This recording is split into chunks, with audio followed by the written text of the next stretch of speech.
신약성경 319페이지에 빌립보서 1장 19절에서 26절입니다.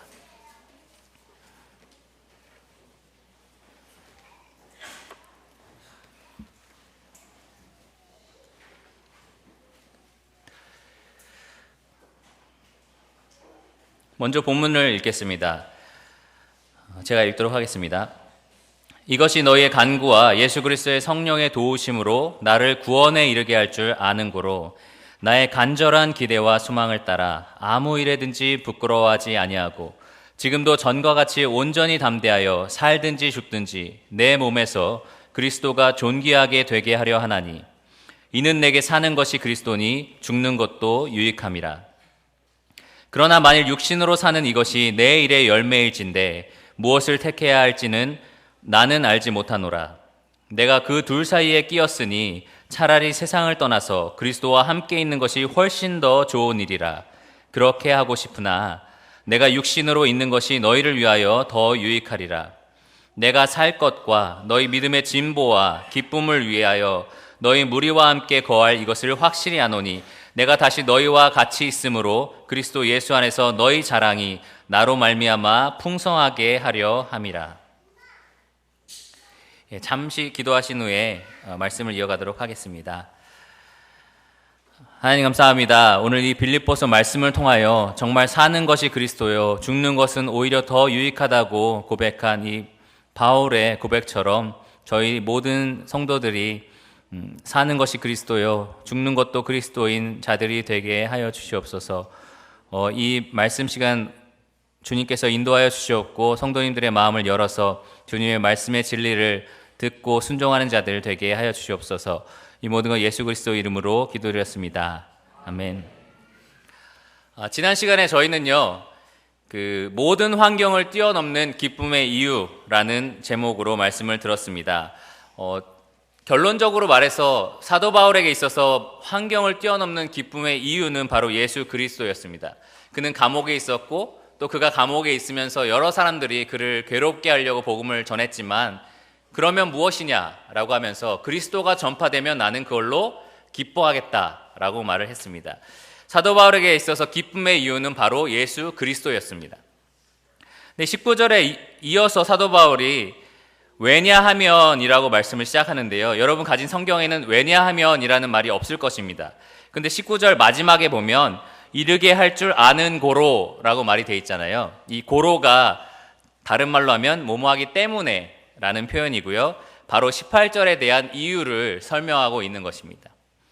바울은 그리스도로 인해서 환경을 뛰어넘는 기쁨을 가지고 있었는데요. 왜냐하면 이라고 하면서 19절에 그 이유에 대해서 더 정확하게 설명하고 있습니다. 19절 보면요. 이것이 그리고 그 뒷부분으로 연결해서 이것이 나를 구원에 이르게 할 줄 아는 고로라고 말하고 있습니다.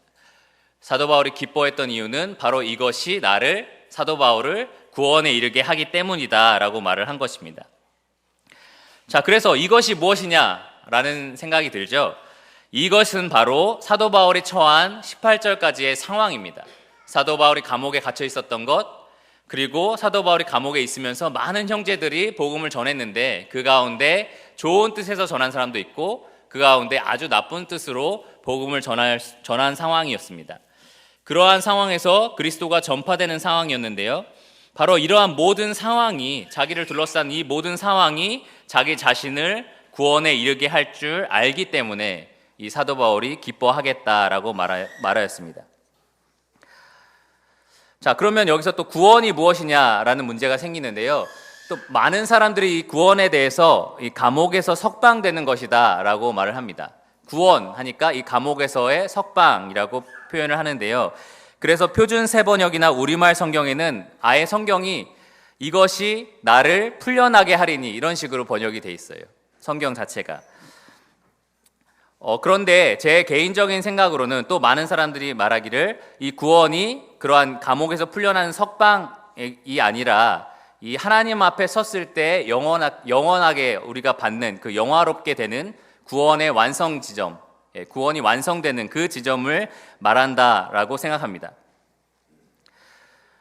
첫 번째 이유는요, 바로 19절 말씀 그 자체 때문인데, 이것이 나를 구원에 이르게 한다라고 말을 했는데, 사도 바울이 처한 그 상황이 자기를 석방되게 한다라는 표현으로 우리가 해석하기가 어렵습니다.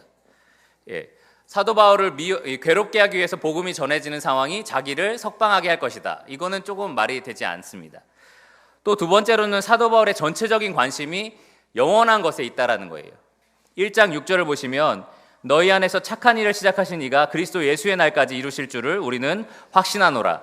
그리스도 예수의 날에 이루어질 무언가에 대해서 기대하고 있습니다.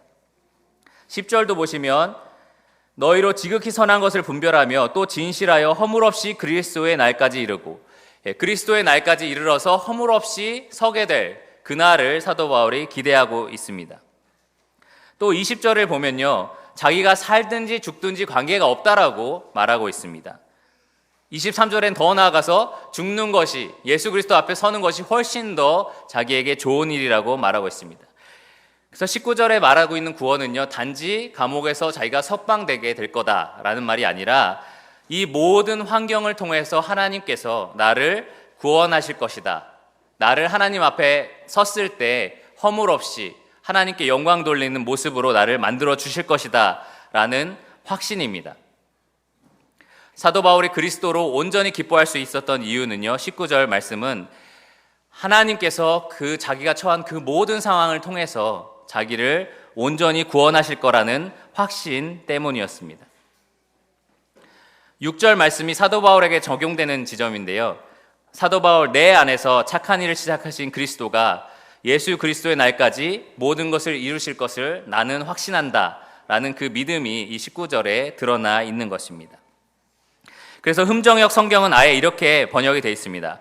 너희의 기도와 예수 그리스도의 영께서 공급해 주심을 통해 이것이 나의 구원으로 바뀔 줄 내가 알므로, 모든 환경이 하나님의 은혜로 구원으로 바뀌어질 것이다 라는 확신이 있었다는 것입니다.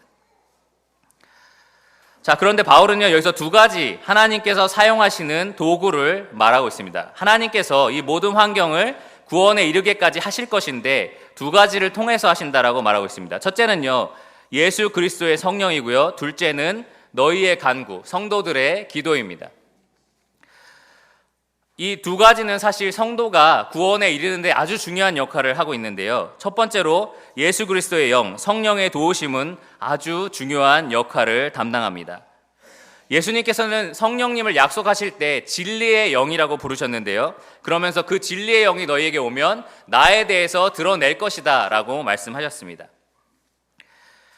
바울 안에서 사도 바울이 처한 상황은 참 어려운 상황이었지만 그 사도 바울 안에서 아무런 연약함 없이, 또 아무런 잘못된 동기나 잘못된 목적이나 이유 없이, 또 아무런 오류 없이, 거짓 없이 예수 그리스도를 강력하게 선포했던 분은 바로 이 성령님입니다.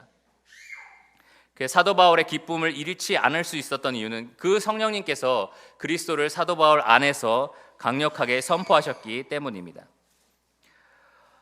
또 예수님께서는 성령님을요, 진리의 영이시라고 하면서 모든 진리 가운데로 인도하실 것이라고 요한복음 16장 13절에 약속하셨습니다. 성령님은요, 인도자로서 이 사도 바울을 이 구원에 이르기까지 인도하시는 분이십니다. 그래서 로마서 8장 14절에 사도 바울이 모든 진리 가운데로 인도하실 것이다 라고 하면서 무릇 하나님의 영으로 인도함을 받는 사람은 곧 하나님의 아들이라 라고 말을 합니다. 사도 바울은요, 성령님의 인도하심에 따라서 이 구원에 이를 것이라는 확신을 가지고 있었습니다. 또 여러분 잘 아시는 말씀 로마서 8장을 보면요, 성령님께서 어떤 일을 하십니까? 우리가 기도할 바를 알지 못할 때 어떤 일들을 하십니까? 말할 수 없는 탄식으로 간구하신다라고 말하고 있습니다. 성도가 이 육체의 썩어짐에서 벗어나서 하나님 앞에 이 새로운 흠없는 양자로서 서게 될 것을 성령님께서 간절히 구하고 계신다는 것입니다. 바울은요, 이 성령님의 간구하심을 통해서 자신이 구원에 이를 것이라는 것을 확신했습니다. 또 로마서 8장 말씀을 보면요, 이런 말씀이 있습니다. 하나님께서 그 부르신 자를 의롭다 하실 것이고 의롭다 하신 자를 영화롭게 하실 것이라는 분명한 약속이 되어 있습니다. 바로 그 일에 하나님께서 함께 하시기 위해서 성령님을 이 땅에 보내신 거고요. 그 성령님께서 하나님께서 부르신 자를 영화롭게 하시는 데까지 함께 동행하고 계신다는 것입니다. 그래서 바울은요, 이 성령님께서 이 성도가 구원에 이르게까지 하시는데 아주 중추적인 역할을 하신다라고 말하고 있습니다. 두 번째는 성도의 간구인데요. 성도의 간구 역시 성도가 구원에 이르는데 아주 중요한 역할을 합니다. 사도 바울이 이 로마 감옥에 있을 때 이 빌립보에만 편지를 쓴 게 아니라 골로새에도 편지를 썼는데요. 그 골로새서 4장 3절에 보면 사도 바울의 기도 제목이 나옵니다. 나를 위해서 이렇게 기도해 달라라고 쓴 건데요. 골로새서 4장 3절에 우리를 위하여 기도하되 하나님이 전도할 문을 우리에게 열어주사 그리스도의 비밀을 말하게 하시기를 구하라. 내가 이 일 때문에 매임을 당하였노라 라고 말합니다. 그의 기도 제목은 두 가지였는데요. 하나님이 전도할 문을 열게 해달라라는 기도하고 또 하나님이 그리스도에 대해서 전파하게 해달라라는 기도 제목이었습니다.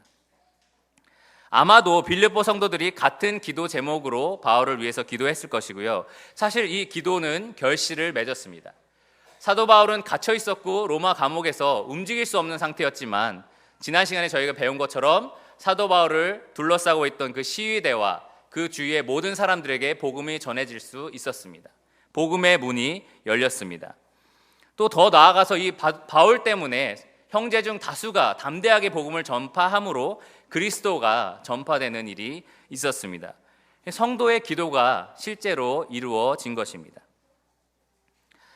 그래서요, 사도 바울은 그러한 환경과 관계없이 전도할 문이 열렸었고 또 사람들의 동기와 관계없이 그리스도의 비밀이 전파되었기 때문에 바로 이 성도들의 기도로 인해서 내가 처한 이 상황이 생겼고 이 상황을 통해서 하나님께서 분명히 나를 구원에 이르게 하실 것이다 라는 확신을 가지고 있었습니다.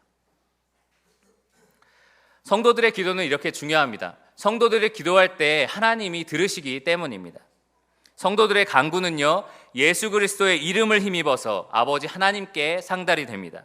그리고 아버지 하나님께서는 이 성령님을 통해서 그 성령님의 능력을 통해서 그 기도를 당신의 영광과 또 우리의 유익을 위해서 이루어 주신답니다. 주시는 겁니다. 예, 주신답니다 하니까 이상한데요. 예, 주십니다. 많은 그리스도인들이 위로를 받는 말이 있는데요. 바로 이것 또한 지나가리라 라는 말입니다. 이것 또한 지나가리라. 예, 되게 좋아하는 말입니다. 그런데 사실 그리스도인은 단지 이 사건이 지나갈 거다, 이 어려움이 지나가면 좋다라는 수준으로 이 모든 환경을 바라보는 사람들이 아닙니다. 그리스도인은요, 이 1장 6절에 나와 있는 것처럼 하나님께서 모든 것을 통하여 구원에 이르게 하실 것이다. 또 하나님이 착한 일을 시작하신 그분이 반드시 이루실 것이다 라는 확신과 소망 가운데 살아가는 사람들입니다. 이것이 지나갈 것이다가 아니라요, 하나님이 반드시 이것을 통해서도 이루실 것이다 라는 확신을 가지고 사는 사람들입니다. 로마서 8장 28절 말씀처럼요, 모든 것을 합력하여 선을 이룰 것이다 라는 믿음을 가지고 사는 사람들입니다. 사도 바울이 그리스도로 인해서 기뻐하고 또 기뻐할 수 있었던 이유는요, 하나님께서 내가 처한 이 모든 상황을 통하여 나를 반드시 구원에 이르게 할 것이다 라는 확신이 있었기 때문입니다. 단지 그리스도의 영과 또 성도들의 간구를 통해서 이런 것들을 이루신다라는 믿음이 있었을 뿐만 아니라 사도 바울은 이것을 간절히 구하고 있었습니다. 20절 말씀을 보면요, 나의 간절한 기대와 소망을 따라 라고 말하고 있습니다. 사도 바울이 이 구원에 이르는 것이 자신의 간절한 기대와 소망을 따르는 일이라고 말하는 것입니다. 내가 바로 그 구원에 이르는 것을 이렇게 간절히 기대하고 소망한다라고 말하고 있는 것입니다. 여기 간절한 기대라는 말은요, 다른 표현으로는 다른 것들로부터 머리를 멀리 돌리고 어떤 것을 지켜보다라는 뜻을 가지고 있습니다. 이 다른 것들은 내 시야에서 사라지고요, 오직 그 한 가지 목표를 향해서 내 머리를 돌리는 것입니다. 빌립보서 3장에도요, 다른 모든 것을 해로 여겼다라고 말하고 있습니다. 그리스도를 가장 고귀한 것으로 여겼다. 그리고 달려가는 경주자에 대한 예를 들으면서 자기가 표대를 향하여, 부르심의 상을 향하여 달려간다라고 말을 하고 있습니다. 여러분, 달리는 사람이 옆에 누가 있나, 오늘 관중은 누가 왔나 이렇게 보면서 달리는 사람 있습니까? 없죠. 오직 그 목표를 향해서 달려갈 뿐입니다. 이 사도 바울이 간절히 기대한다, 또 소망한다라는 말도 비슷한 말인데요. 그렇게 간절히 기대했던 것이 바로 이 구원이라는 것입니다. 자기가 하나님 앞에 섰을 때 흠없이 발견될 그 구원을 간절히 기대했다는 것입니다. 또 이 소망이라는 말은요, 사도 바울이 단지 원했다라는 말이 아니라 이 소망이라는 말 때문에 우리가 알 수 있는 것은 하나님 안에서 확신을 가지고 있었다라는 것입니다. 이 소망은요, 단순히 이루어질 수도 있고 이루어지지 않을 수도 있는 것에 대한 기대가 아니라요, 하나님 안에 확신을 가지고 기대하는 것을 말합니다.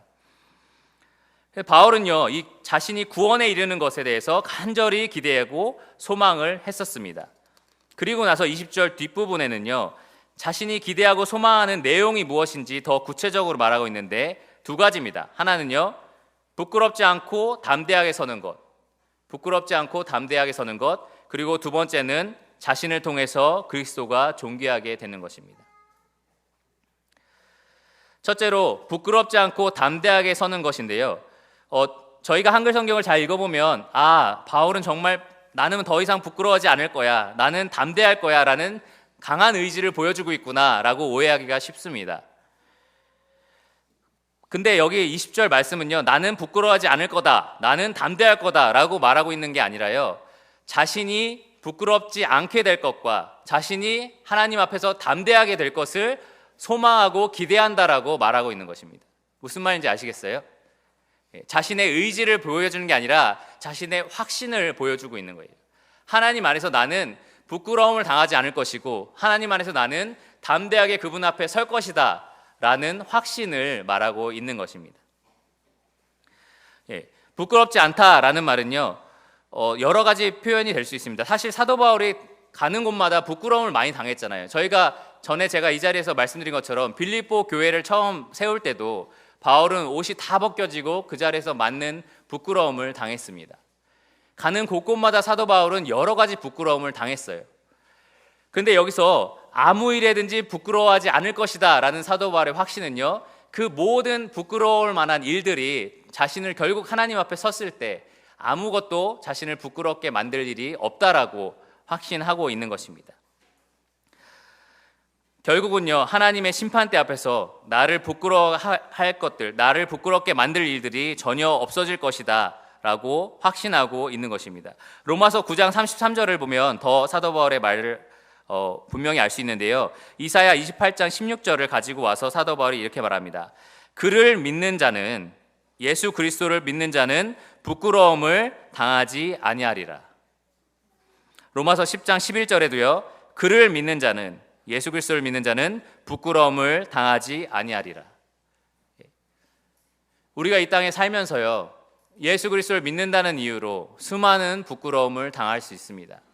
보수주의자라고 말할 수도 있고요, 너무 고지식하다, 아주 옛날 종교에 사로잡혀 있다, 여러 가지 비난과 모욕을 당할 수 있습니다. 그러나 이 모든 만물을 만드시고 이 모든 만물의 심판자가 되시는 하나님 앞에 섰을 때 전혀 부끄러움을 당하지 않을 사람은 바로 예수 그리스도를 신뢰하고 믿는 우리라는 것입니다. 바울은 그것에 확신했습니다. 내가 가이사 앞에 서든 어떤 재판에 서든 그 어떤 일이 나에게 일어나든지 이 땅에서 부끄러워 보이는 일을 당하든지 내가 하나님 앞에 섰을 때는 결코 나는 부끄러움을 당하지 않을 거다라는 확신이 있었다는 것입니다. 하나님이 그를 안전하게 집으로 데려가시라는 것과 그리고 그가 도중에 일어나는 모든 일들에 대해서 하나님께서 반드시 그를 구원까지 이르게 하실 거라는 확신이 있었다는 것입니다. 또 담대하다는 표현도 마찬가지입니다. 하나님 앞에서 담대할 사람은 아무도 없습니다. 죄인은요, 하나님 앞에 고개를 들고 설 수 없습니다. 그 거룩하신 하나님 앞에서 죄인은요, 죽은 듯이 엎드려져서 영원한 형벌이라는 처벌만 기다릴 수밖에 없는 존재입니다. 하나님 앞에 담대하게 나아갈 수 있는 사람은요, 오직 예수 그리스도를 믿고 신뢰하는 사람뿐입니다.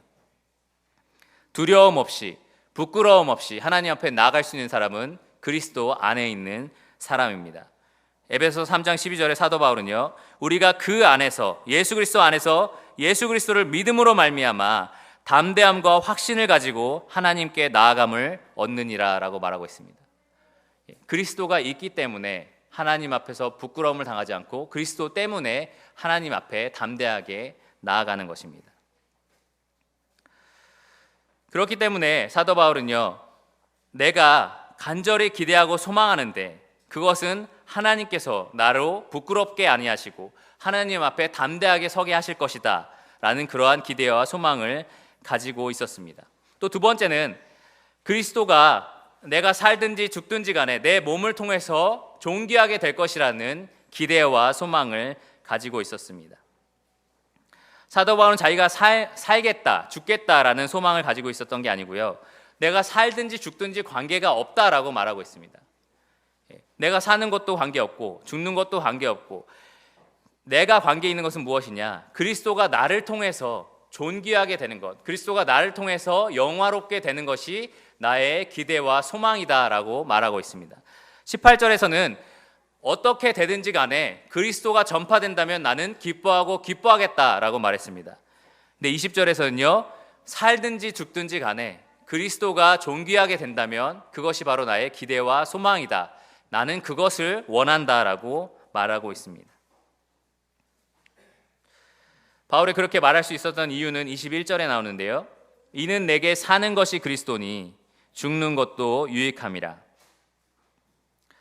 사실 이 말씀을 준비하면서 어제 저녁에 밤에 이제 자기 전에 굉장히 두려운 마음이 마음속에 가득했습니다. 왜냐하면 이 말씀을 여러분 앞에 이렇게 살아야 됩니다, 저도 이렇습니다라고 말할 수 있어야 되지 않습니까? 근데 정말 두려운 거예요. 정말 나에게 있어서 사는 것이 그리스도고 죽는 것도 유익하다라고 여러분 앞에 담대하게 말할 수 있을까? 참 두렵다는 생각이 들었습니다.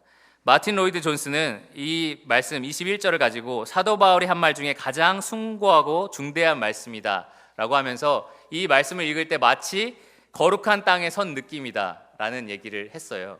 저도 이 말씀을 여러분에게 하면서 정말 이렇게 우리가 살아야 됩니다, 정말 이것이 우리의 삶입니다 라고 말하는 것이 참 두렵습니다. 근데 사도 바울에게 있어서는 21절 말씀처럼 사는 것 자체가 그리스도라고 말하고 있습니다. 삶의 이유 자체가 그리스도라고 말하고 있습니다. 그리고 죽는 것도 유익하다라고 말하고 있습니다. 여기서 유익하다라는 말은요, 더 정확하게 말하면 죽는 것은 오히려 나에게 있어서 얻는 것이다 라고 말하는 것입니다. 사는 것이 그리스도인데 죽는 것은 오히려 나에게 더 얻는 것, 더 유익이 되는 것이라고 말을 하는 것입니다. 한번 여러분 진지하게 생각해 보십시오. 지금 사도 바울이 기뻐하는 이유, 우리랑 다른 점이 뭡니까? 우리도 구원받지 않았습니까? 우리도 하나님 앞에 부끄러움 없이 설 거고 담대하게 나아감을 얻지 않았습니까? 영원히 변하지 않는 이 축복을 우리도 누리고 있지 않습니까? 결국 모든 것을 합력하여 우리를 구원에 이르게 할 것이라는 사실도 우리는 변함없이 동일하지 않습니까? 바울과 우리는 바울이 기뻐할 이유를 동일하게 가지고 있는 그리스도인들입니다. 근데 바울은요, 사는 것이 그리스도고 죽는 것은 오히려 유익하다라고 말을 했습니다. 무슨 차이가 있을까요? 바울은요, 빌립보서 3장과 4장을 보면 바울에게 있어서 삶은요, 매일매일 날마다 조금씩 더 그리스도를 얻는 삶입니다. 조금 더 그리스도를 알고, 조금 더 그리스도를 사랑하고, 조금 더 그리스도를 소유하는 삶이 사도 바울의 삶이었습니다. 그러기 위해서 사도 바울은 그리스도 외에 그 모든 것들을 날마다 조금씩 더 내려놓는, 더 포기하는 삶을 살았습니다. 더 그리스도로 채워가고 그 외에 다른 것들을 내어버리는 삶을 살았던 것입니다. 우리가 21절과 같은 고백을 하지 못하는 이유는 분명합니다. 우리는요, 지난 시간에 배운 것처럼 그리스도 외에 수많은 기쁨의 이유들이 존재하기 때문입니다. 우리는 그리스도 외에 더 가치 있다고 여겨지는 것들이 우리 삶 가운데 가득 차 있기 때문입니다. 그리스도를 포기할 수는 없지만 그렇다고 그 외에 다른 것들도 내려놓지 않기 때문입니다. 날마다 더 그리스도를 얻기 위해서 더 많은 것들을 포기해 가야 하는데 우리는 그리스도도 갖고 더 다른 것들도 소유하고자 하는 욕망이 있습니다. 사도 바울은요, 사는 것이 그리스도고 죽는 것은 더 유익하다라고 말을 합니다. 그 말은요, 알렉 모티어라는 사람이 이렇게 말했습니다. 사도 바울의 고백은 이와 같다. 삶은 나에게 그리스도를 의미한다. 내가 날마다 그분을 더 온전히 알고 사랑하고 섬기는 것이다. 죽음은 나에게 그리스도를 의미한다. 내가 마침내 내가 더 사랑하고 섬기고 싶었던 그분을 소유하고 영원히 누리는 것이다. 우리의 삶이 이와 같아야 합니다. 바울은요, 사는 것도 좋습니다. 죽는 것도 좋습니다. 왜냐하면요, 살아도 그리스도를 위해서 살고 죽어도 결국은 그 그리스도를 소유하기 때문입니다. 그래서 22절부터 바울은요, 고민에 빠졌습니다. 정말 내가 살아야 할까? 죽어야 할까? 16세기 말에 셰익스피어가 쓴 햄릿이라는 소설에 죽느냐 사느냐, 사느냐 죽느냐 그것이 문제로다. 그것보다 약 1500년 전에 사도 바울이 먼저 고민을 시작했습니다. 죽느냐 사느냐 그것이 문제로다. 22절을 보면 사는 것이 유익하다고 말합니다. 그러나 만일 육신으로 사는 이것이 내일의 열매일진데 무엇을 택해야 할지는 나는 알지 못하노라. 사도 바울이 볼 때 사는 것이 유익한 거예요. 자기가 사니까 그리스도가 전파되고 성도들이 세워지고 더 좋은 일들이 많이 육체의 열매들로 일어나는 겁니다. 그래서 이것도 참 유익하다. 내가 그리스도를 위해서 살 수 있다라는 거, 그리스도가 나를 통해서 존귀하게 되고 영광받는 것, 이것도 참 좋다라는 생각을 했습니다. 23절에는요, 그러나 죽는 것이 훨씬 더 좋다라고 말했는데요, 차라리 내가 세상을 떠나서 그리스도와 함께 있는 것이 훨씬 더 좋은 일이라 그렇게 하고 싶으나, 자기가 간절히 원했던, 간절히 사랑하고 간절히 얻기 원했던 그리스도를 마침내 소유하게 되는 그 죽음이라는 것이 훨씬 더 좋았다는 겁니다. 그냥 좋았다가 아니라요, 훨씬 더, 너무너무 더 좋았다라고 표현하고 있습니다. 그래서 바울은요, 23절을 보면 그 둘 사이에 자기가 끼었다라고 말합니다. 죽는 것도 좋고 사는 것도 너무 좋고 이 둘 중에 내가 뭘 결정해야 될지 모르겠다라고 말을 하고 있습니다. 24절을 보면 바울이 결정을 합니다. 내가 육신으로 있는 것이 너희를 위하여 더 유익하리라. 사도 바울은요, 내가 육신으로 있을 때 너희를 위해서, 이 성도들을 위해서 더 유익하다, 너희를 위해서 꼭 필요한 일이다 라고 결정을 합니다.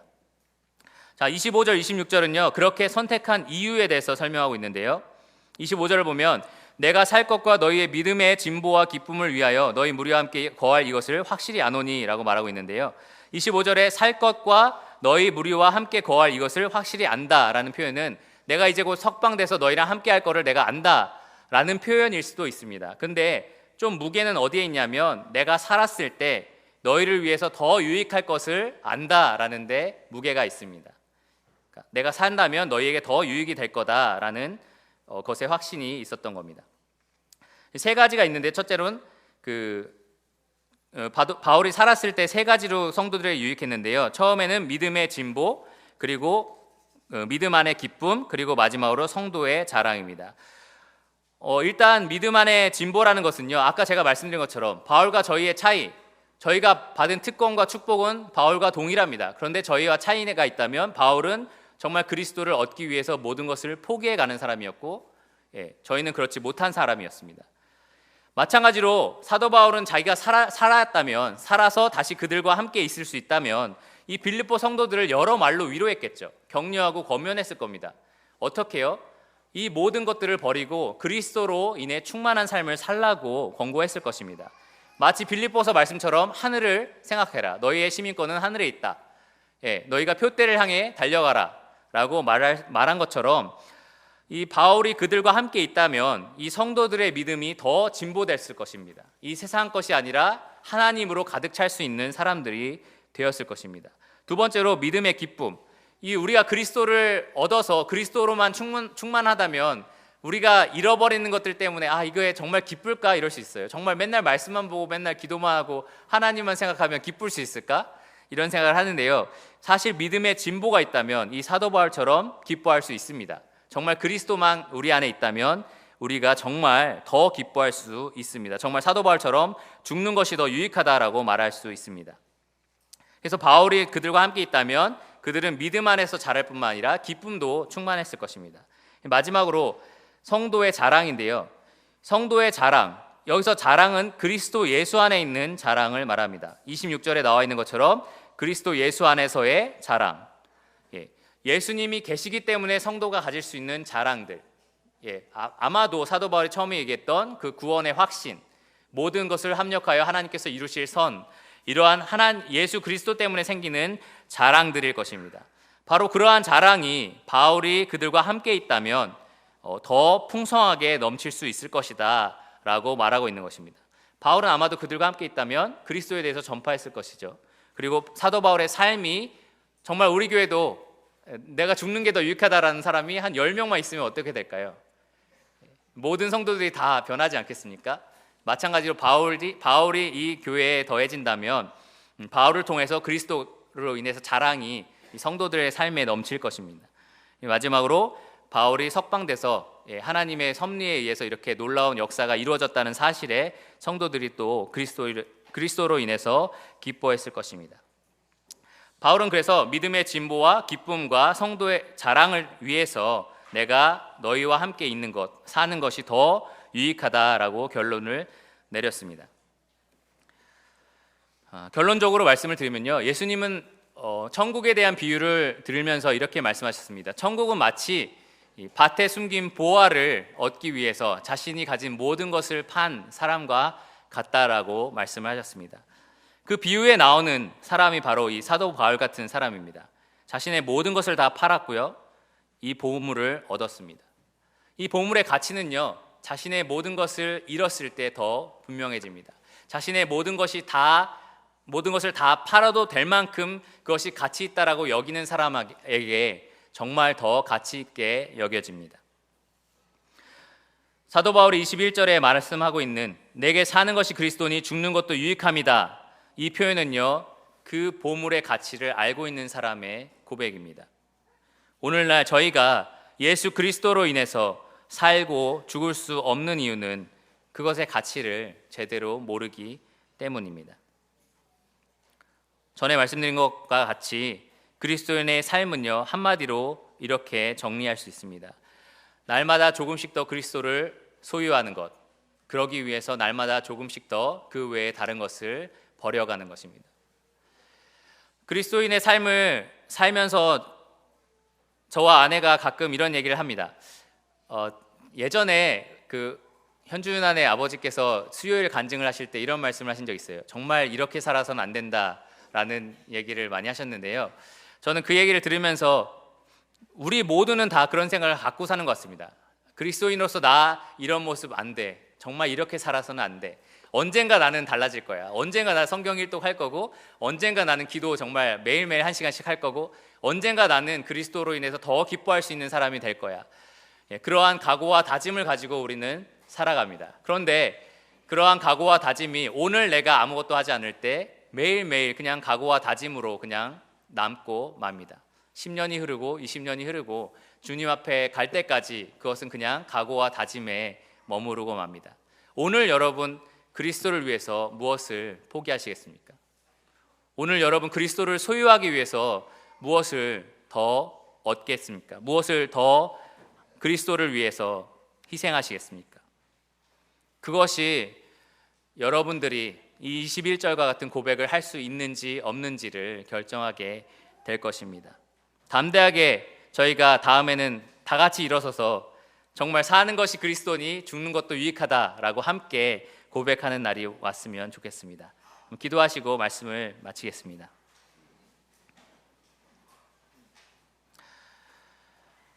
하나님 감사합니다. 저희 안에 있는 이 구원의 놀라운 특권에 대해서 감사를 드립니다. 저희가 저희 삶을 돌이켜볼 때 날마다 연약하여 넘어지고 실패하지만 하나님 앞에 담대하게 설 수 있고 부끄러움을 당하지 않을 이 놀라운 구원의 특권을 주심에 감사를 드립니다. 오직 예수 그리스도를 믿음으로 저희에게 이 놀라운 축복이 주어졌습니다. 저희가 삶 가운데 그리스도 외에 수많은 것들로 채워넣고 또 세상이 주는 유혹과 또 세상이 주는 시험들, 그런 것들에 많이 저희의 마음을 빼앗기며 살아갑니다. 하나님, 저희가 그리스도로 인하여 하나님만 소유한 자들이 되게 하여 주시옵소서. 오직 그리스도로 인하여 살고 그리스도로 인하여 죽을 수 있는 자들이 될 수 있게 하여 주시기 원합니다. 모든 성도가 마음속 가장 깊은 곳에 최고의 보물로 예수 그리스도를 품을 수 있도록 도와주시기 원합니다. 이 모든 것 예수 그리스도 이름으로 기도드렸습니다. 아멘.